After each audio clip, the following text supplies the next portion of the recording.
Sayyor qabul avvalida harbiy xizmatchilar va ularning oila a'zolarining huquqiy va ijtimoiy manfaatlarini ta'minlash yo'lida amalga oshirilayotgan tizimli ishlar, qonunchilikka kiritilayotgan o'zgartirish va qo'shimchalar yuzasidan batafsil ma'lumot berildi. Ta'kidlanganidek, mamlakatimizda inson qadri uchun tamoyilini amaliyotga izchil tatbiq etish barcha davlat organlarining asosiy vazifasiga aylangan.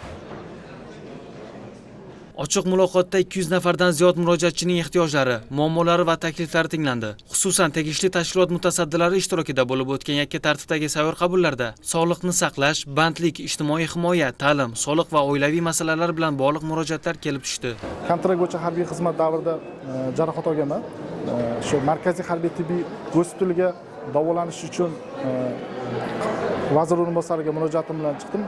Murojaatimda vazir o'rinbosari tegishli bo'yicha mansabdor shaxslarga bildirib berildi hamda kelgusida murojaatimni ijobiy tarzda hal qilishga va'da berdilar.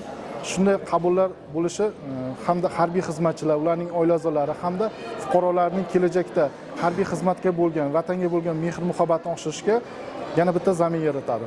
Shu kuni harbiy xizmatchilar va ularning oila a'zolarining turli sohalardagi muammolarni o'rganish, ijobiy hal etish bo'yicha aniq choralar belgilandi. Ushbu tadbirlar joylarda tizimli ravishda davom ettirilmoqda.